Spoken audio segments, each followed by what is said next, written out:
Arthur B. Cecil began his nearly 50-year tenure at Memorial Hospital in 1950 as a general and thoracic surgeon. A gifted physician and a lifelong learner, he initiated grand rounds at the hospital so physicians could come together to share knowledge and ultimately improve patient care.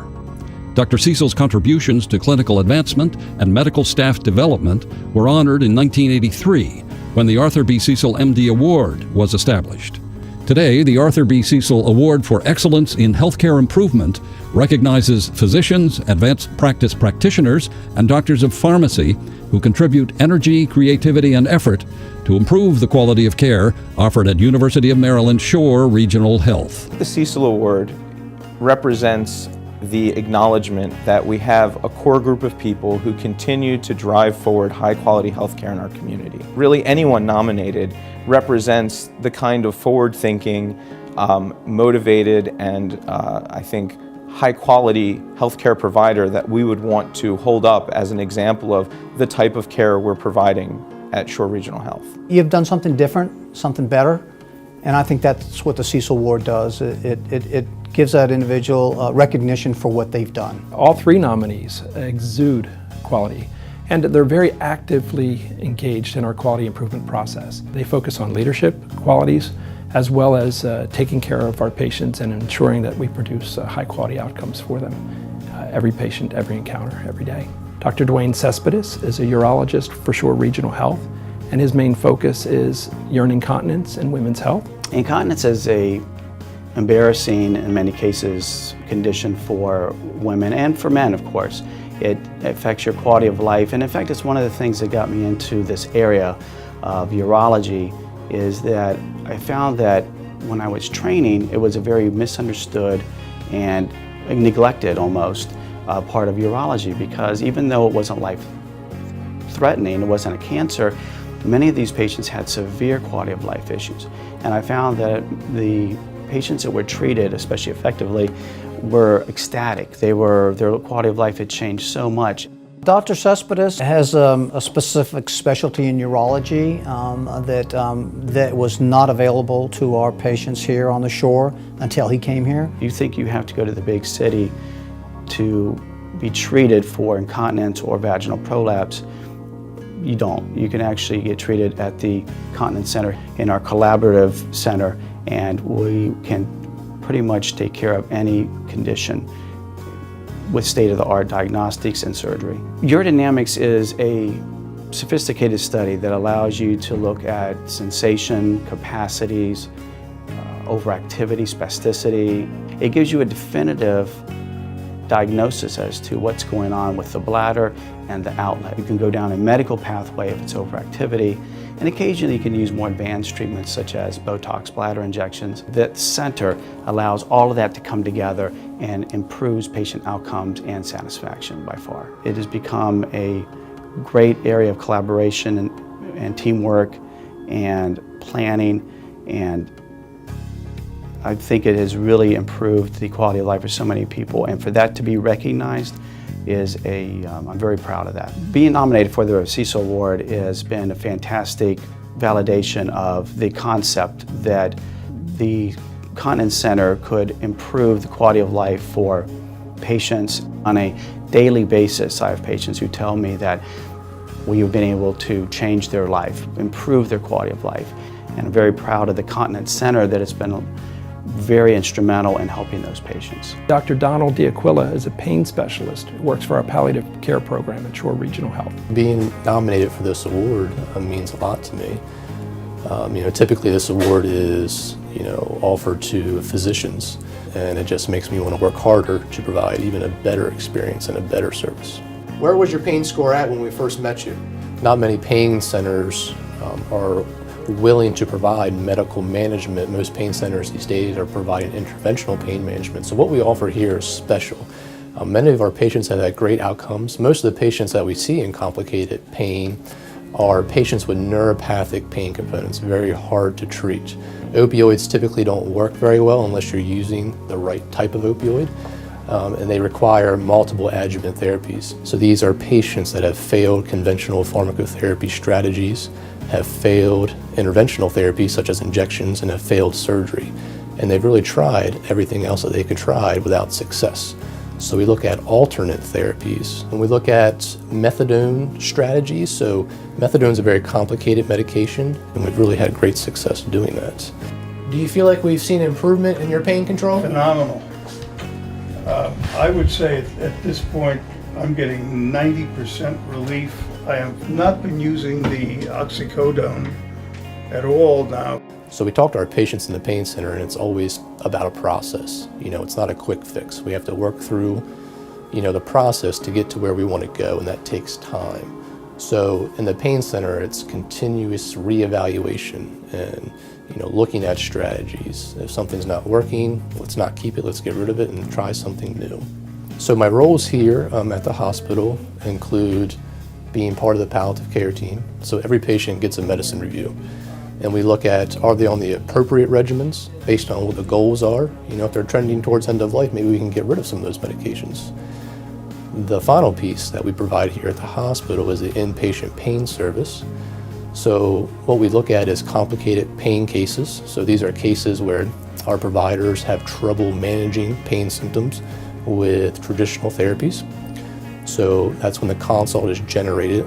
It's very helpful in terms of helping us identify the best medicine with the least interactions. And so that's one way in which he's advocated for patients and families, but also he's been a huge proponent of patient safety in our health system, particularly when they require pain medications, and that brings with it certain safety-related issues, and he's been a huge proponent of safe practices both for nursing staff as well as physicians and providers, in making sure that patients are getting the best possible pain management and symptom management, but also in the safest possible way. I'd like to be available 24/7. As far as pain management, palliative care is concerned at Shore Regional Health, the providers that I work with know that they can call me at any point if they are having any trouble, day or night. I will pick up the phone for them. And the fog has kind of lifted. Can you? If we can improve somebody's quality of life, that's a profound impact, on their lives, and I feel like that's very rewarding. Dr. Khalid Kertam is a neurosurgeon for Shore Regional Health and primarily focuses on managing patients' spinal injuries and pain, as well as cranial injuries. I brought minimally invasive spine surgery to this region. The Eastern Shore is the first area actually in the state of Maryland that had minimally invasive spine surgery. Since then, we've developed the program and we've made it so that it's gained quite a notoriety, not just locally, but nationally. Well, Dr. Kurtom is a neurosurgeon, an excellent one. He does very specific procedures, a lot of spine surgery, which is a special technique that he does with his minimally invasive procedures, which most orthopedics and probably most neurosurgeons do not do. So again, we have some expertise and technique through him that is really added to our whole community and our ability to offer exceptional care to our community. So how you been? I have been wonderful. I have gotten my life back.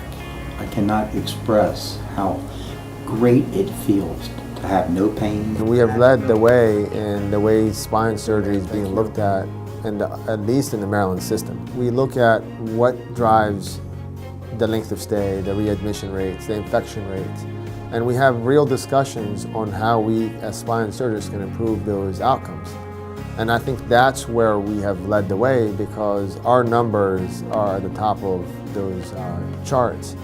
And my colleagues have looked at the Eastern Shore as a model for excellence in patient care. And we have definitely been involved in giving feedback and giving suggestions on how spine surgery can be improved across the system. So I think that's what is the most notable accomplishment for my group, my program here. I want to say our program because it's actually a big group of people that are involved in this, and I take every opportunity to highlight their accomplishments, and I just happen to be a part of that team. And I think that's the main reason that we're being nominated here. And we're going to continue moving forward with that work. Part of the spine network, we were tasked to look at our intraoperative use of implants. And before we started this process, we had 23 different companies supplying us with implants across the entire system. We brought it down to 4 main companies, actually 4 plus 1, so 5. And I was part of the negotiations, direct negotiations with those leaders in those companies. And we were able to drive down the cost of our implants by $4.5 million, which is a great savings for the system over a 1-year period. Being nominated for the Cecil Award for the second time means a lot to me because of who Art Cecil was and because of the people that have preceded me in being nominated and have won the award. It represents excellence, it represents patient care, it represents professionalism, it represents your colleagues speaking on their views of you and the respect that they have for what you do. And to me, that is a highlight of my career thus far. People always are generous with their comments and tell you how well they feel. To me, that alone is enough reason for me to continue doing this as long as I can. All 3 finalists represent, I think, the kinds of high-quality health care our community would expect to be delivered from a health system that's integrated from Baltimore down to Dorchester County. All 3 represent providers who are interested in delivering the latest care, irrespective of location, and are raising the reputation as well as the outcomes that we can experience. What I can say about these 3 specifically is that they go above and beyond. They really work very hard and spend tireless hours focusing on our organization and how we can improve the processes that we've got in place by taking leadership roles and being out front and saying that this is part of why I became a physician or a pharmacist, and I want to do my best to support our organization to make it as good as it can be.